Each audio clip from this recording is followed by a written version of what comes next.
Hey, let's go. What's going on, guys? It is Joshua here, and I'm excited to bring some more word to you all, real truth. And today I'm in Genesis. Now, now Jacob was a man of he was a man of deceit, and he had a lot of instances where he was being deceitful to man and to God. And in the story, in the very beginning of the story of Jacob, he stole his brother Esau's birthright. Now, fast forward, he didn't just do that. It was like a compounding stairwell leading into deeper and deeper sin. He then stole his brother's blessing from Abraham, his father. He calls for the oldest son to have his estate, have his inheritance. And he cannot see, he's disabled. Your brother comes in instead of you to receive his inheritance. That from the core is deceit. Jacob knew. He knew that he knew what he was doing. He wasn't doing things like alter ego, like, oh, this wasn't me. No, he was willfully doing this, and his mother actually put him on to this this mission. This mission to steal what was entitled to Esau. To put into context, Rebecca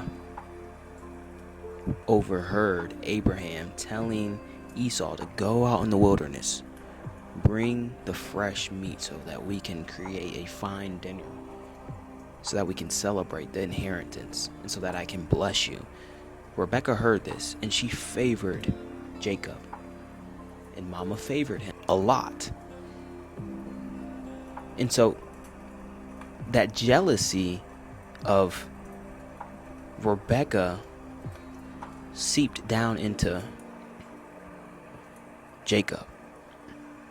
But think about it. If Abraham, a man of God, it was hearing, listening, and doing the will of God, if he was anointed, how could something seep in through the cracks? Sin.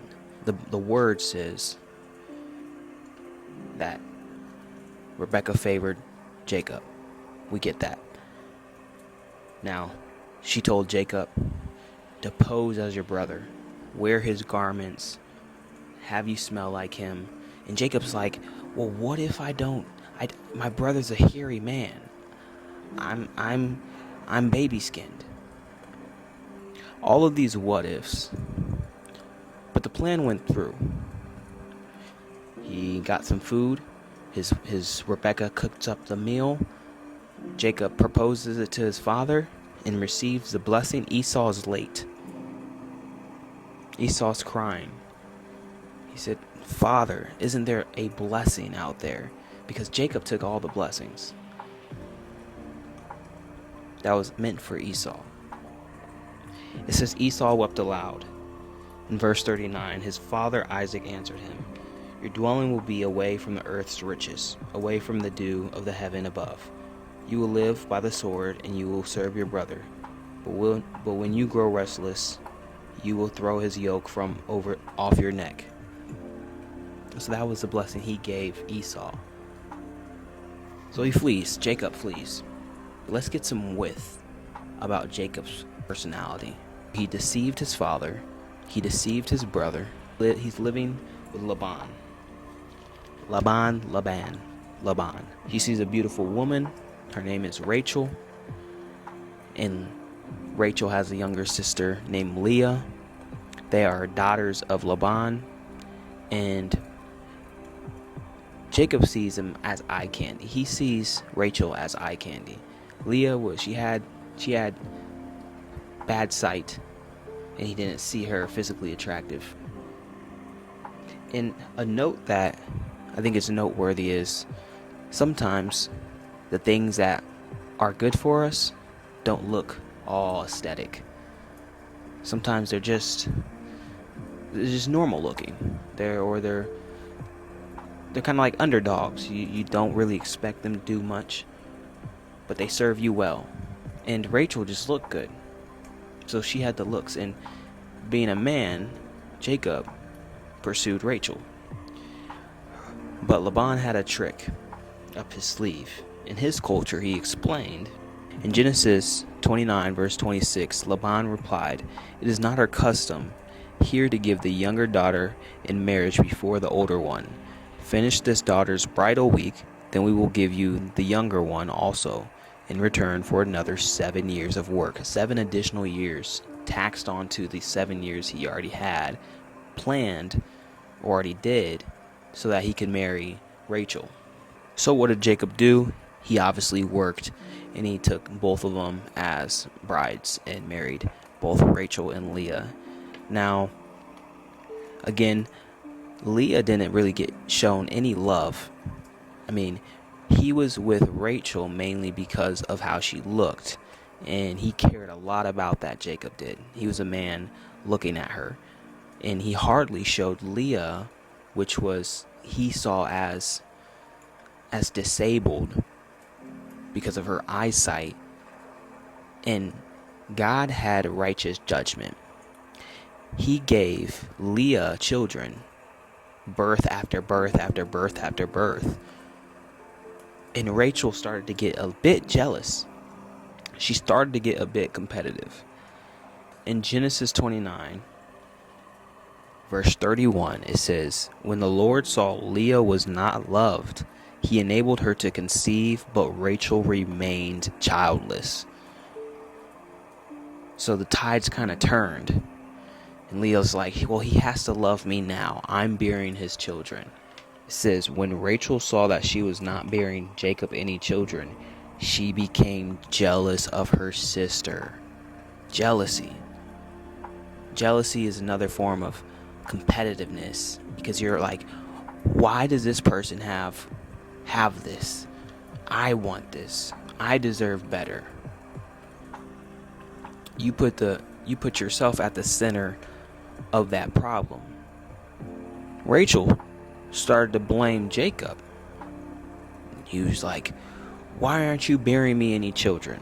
In chapter 30, verse 2, it says, Jacob became angry with her and said, am I in the place of God, who has kept you from having children? And then the next verse says this. It's very interesting because we see this same thing happen with Abraham and Sarah. So check this out. Then she said, here is Bilhah, my servant. Sleep with her so that you can bear children for me, and I too can build a family through her.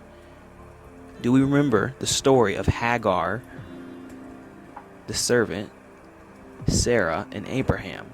Sarah did the same thing to Abraham, and Abraham ended up sleeping with her so that she could bear children. So history kind of repeats itself. But let's continue. So Jacob being Jacob, he slept with Bilhah. She gave birth to a couple kids, and then Leah started to conceive even more children. And so you could just imagine your sister is being able to conceive. If you imagine getting a plate of food, and it's on a dining room table, all the food's out, it's like a Thanksgiving table, and you're comparing your plate with somebody else, and you're like, I'm getting so little and they're getting so much. And every time the servings go around, the blessing go around, it seems like it's skipping me. That's how Rachel was feeling in this time. Leah was having children. Her servant was having children, and she wasn't conceiving. With all these children being born, God did not forget Rachel. So she was able to conceive after time. But knowing humans, as we're going through Genesis and the nature of humans, Do you think that she has forgotten how she acted from her sister? Or do you think that she has reeled it in and thought about, I was feeling jealous, I was feeling competitive, I was angry at my husband because I wasn't getting this, I wasn't getting that? Was there accountability? Or was there fingers being pointed to everyone else? Kind of like in Adam and Eve. When Eve ate the apple, she wanted to blame the serpent. She wanted to blame, and then when Adam ate the apple, he wanted to blame Eve. So is there really accountability in this story? Well, let's keep on reading. And so Rachel says, God has taken away my disgrace. That is in chapter 30, verse 23. God has taken her disgrace away. So she may have thought that because she can bear children now, she will feel better. And so this is where we will end, because this is a key point of the story where we could see Esau and Jacob both being competitive. They're both realizing that there's a blessing in store for both of us. We are supposed to inherit what our father has. Jacob, being a deceiver of men, realized his mother was there to help him out, to get ahead, and so she did so. She listened in to their conversation that was only meant for Esau and Abraham. It was only meant for those individuals. And you see how the enemy can take your blessing because you're talking too much. So it's very important for us as we're going up, as we're increasing in gifts and fruits of the Spirit, to not just be frugal, not to be selfish, not to reel it in, but to know what situation you can talk, what situation you need to be quiet, what situation to have peace, joy, what situation to have war. Because we could see brothers fighting, getting angry at each other, and we can see sisters being jealous. We can see the same mistakes that they were doing that their fathers did. History repeats itself.